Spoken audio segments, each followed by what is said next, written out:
دنوں تک روئے، اللہ کرے امتی بھی کبھی کبھی حضور کی یاد میں روئے۔ ایک تو یہ ہماری محفلیں ہیں نا جن میں مجبور کر دیتا ہے خطیب، واعظ، نعت خواں، تو مجبوراً بھی سبحان اللہ کہنی پڑتی ہے۔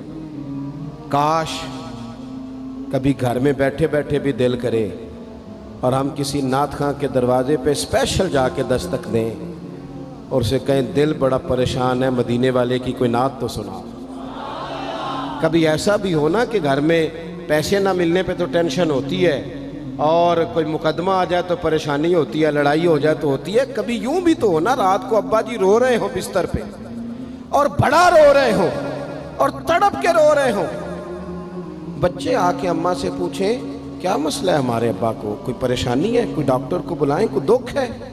اماں کہتی ہے جاؤ تمہارے والی بات نہیں۔ بچے اصرار کر کے کہتے ہیں نہیں اماں بتا تو صحیح مسئلہ کیا ہے؟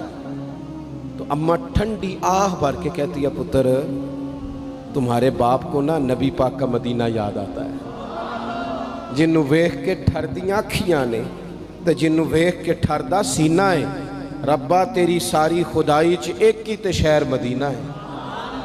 پیسے جتنے آگے جی انہیں بڑے نے انہاں سٹیو تہاڈی مہربانی، اسی کڈی سمجھدار قوم آ، پہلے آپ ہی کھلاری دینے پھر آپ ہی کٹھی کری دینے۔ کیسی بات ہے، غوث پاک کی محفل میں لوگ بندے گنتے تھے، توبہ کس کس نے کی، ہماری محفلوں میں لوگ نوٹ گنتے ہیں اور اسپیشل بندے رکھے ہوئے نوٹ گننے کے لیے۔ بس کریں یار، چھوڑ دیں، بڑا ہو گیا یہ کام ہماری۔ سنیں جی سنیں، اللہ خوش رکھے، اللہ آپ کو خوش رکھے۔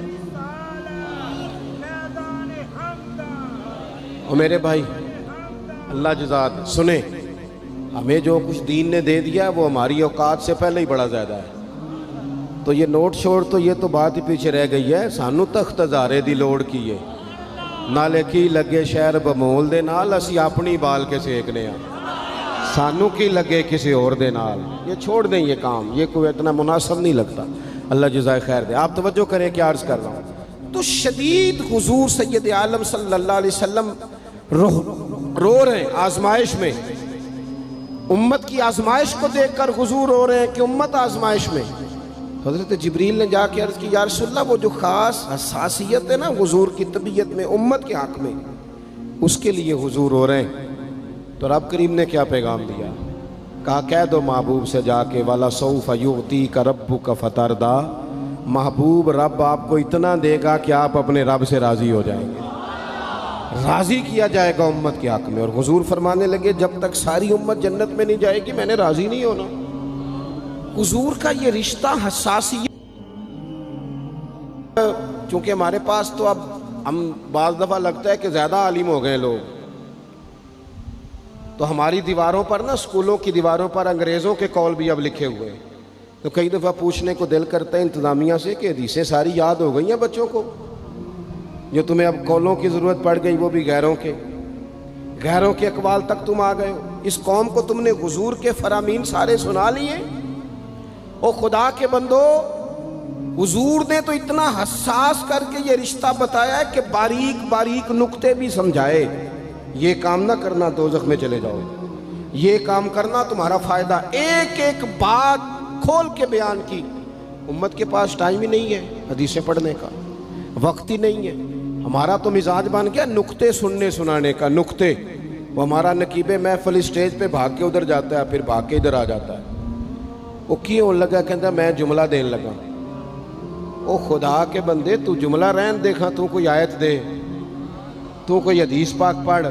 وہ پھر وہ بعض اوقات میں تو چونکہ کمزور سا بندہ ہوں تو وہ جب 50 کو دفعہ کہتے ہیں نا تیار ہو جو جملہ دین لگا، تو ایسے لگتا ہے جملہ نہیں آئے گا کوئی ایٹم بم بھی آئے گا۔ بھائی تو دے دے جو تو نے دینا، اتنا پریشان تو کس بات کا ہو گیا؟ اور پھر سارے ہی کہہ رہے ہیں جتنے آئے، نقیب، نعت خواں، خطیب، سب کہہ رہے ہیں سارا قرآن حضور کی تعریف ہے۔ تو پھر پڑھنا چاہ رہا ہے تو بھی تو پڑھ، کوئی بھی نہیں رہا، کہی جا رہا ہے اپنی زندگی کے اندر۔ حضور نے جو ہمیں اسباق دیے، جمعے والے دن ٹائم پہ مسجد جایا کرو۔ مولوی نکمہ بھی ہو نا میری طرح کا، آپ وقت پہ جائیں گے تو وہ جلد تیاری شروع کر دے گا، آپ آخری 10 منٹ جاتے ہیں تو وہ کیا مولانا دیواروں کو تقریر سنائیں؟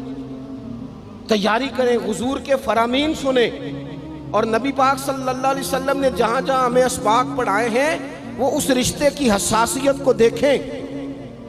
چونکہ حضور نے بڑا حساس رشتہ بنایا امت سے، تو پھر امت کے دل بھی حضور کے حق میں بڑے حساس ہیں۔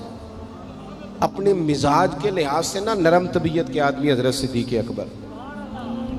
کچھ لوگ نرم ہوتے ہیں نا بیچارے، جو گیا مان لی، جو گیا مان لی، ان کو لوگ تنگ بھی بڑا کرتے ہیں۔ یہ بھی میں آپ کو بتا رہا ہوں۔ وہ جس بندے کا پتہ ہوتا ہے نا کہ جناب اس کے پاس گئے تو یہ اکثر تارے شاٹ بھی رہتی ہیں، تو وہاں ذرا جاتے بھی لوگ تھوڑی احتیاط کرتے ہیں۔ حضرت ابو بکر صدیق طبعاً نرم طبیعت کے تھے، کشادہ روئی، خندہ پیشانی مزاج کا حصہ تھا۔ وہ دیر تک صبر کرنے کے عادی تھے، لیکن ایک دن ان کے والد آئے جناب ابو قحافہ رضی اللہ تعالیٰ عنہ، بعد میں انہوں نے کلمہ پڑھا۔ وہ ایک دن حضور کی بارگاہ میں شکایت لے کے آئے۔ اب کسی اس بندے کی شکایت آ جائے نا جس کی توقع نہ ہو، جس سے توقع نہ ہو۔ کسی نے کہا تھا نا کہ تجھ سے شکوہ نہیں بے وفائی کا، پر تجھ سے امید بے تحاشا تھی۔ تیرے اوپر امیدیں بڑی تھیں، تو نے یہ جو کام کیا نا یہ تھوڑا عجیب لگا ہے، تجھے نہیں کرنا چاہیے تھا۔ کوئی اور کر دیتا تو چلو بات اتنی سخت نہیں تھی، تجھے نہیں کرنی چاہیے تھی، تیری بنتی نہیں تھی۔ حضرت صدیق اکبر طبی طور پر نرم آدمی، لیکن ان کے والد آئے حضور کی بارگاہ میں، اور بزرگ ہیں اور نابینا ہیں اور لاٹھی تھامے ہو، اور انہوں نے بڑی عجیب بات کی، کہا یا رسول اللہ حد ہو گئی، آج تو ابو بکر صدیق نے مجھے تھپڑ مارا ہے، تھپڑ مارا ہے۔ یہ ابھی وہ مسلمان نہیں تھے، شکایت آئی، کریم محبوب علیہ السلام کے گرد جتنے لوگ کھڑے تھے محو حیرت ہو گئے کہ ابو بکر صدیق یہ کام کریں گے۔ حضور نے فرمایا بلاؤ نا جناب صدیق کو۔ حاضر بارگاہ ہو گئے، ہاتھ باندھے، نظر جھکائی ہے۔ حضور نے فرمایا ابو بکر لوگوں کو تو یقین ہی نہیں آ رہا، تم نے تھپڑ مارا باپ کو؟ خاموش کھڑے، خاموش۔ کریم نے فرمایا ابو بکر سن رہے ہو میں نے کیا کہا، باپ کو مارا ہے؟ چپ کھڑے۔ تیسری دفعہ حضور نے فرمایا بولتے کیوں نہیں؟ انہوں نے نا گردن اٹھائی، آنسو ٹپ ٹپ داڑھی پہ گر رہے ہیں، رو کے عرض کرنے لگے یا رسول اللہ باپ سے کہیں خنجر لے کے میرا گلا کاٹ دے، میں سی نہیں کروں گا، پر اس نے نا آج آپ کے بارے میں بات کی ہے، آپ کی شان اقدس کے بارے میں کچا جملہ بولا ہے، آپ کے بارے میں کمزور بات کی ہے۔ یا رسول اللہ میں سارا کچھ سہ سکتا ہوں، پر آپ کا اور میرا رشتہ، حضور آپ کی اور میری بات، تن تندور تے ہڈیاں بالن، اسی ہاواں نال تپایا، کپ کپ مکیاں پیڑے کیتے، اتوں عشق پلیتھن لایا، تن دا سالن تے من دی ہانڈی، لون صبر دا پایا، غلام فریدہ میں ساری تیری، تینوں وجہ یقین نہیں آیا؟ فرمانے لگے، عرض کرنے لگے یا رسول اللہ صلی اللہ علیہ وسلم انہوں نے آپ کے بارے میں بات کی ہے، شکر کرے میرے ہاتھ میں تلوار نہیں تھی، ورنہ میں باپ کا سر کاٹ دیتا، اس لیے کہ ہر چیز برداشت ہے، محبوب کی شان کے بارے میں کوئی بات کرے یہ امت کو برداشت نہیں ہوتی، ہم یہ کیسے قبول کریں، کیسے اس بات کو قبول کریں؟ عزیز بھائی اس رشتے میں حساسیت، آپ دیکھیں صحابہ نا اس حساسیت، اور صرف ناموس رسالت کے مسئلے میں نہیں، ہر مسئلے میں وہ حضور کے حق میں حساس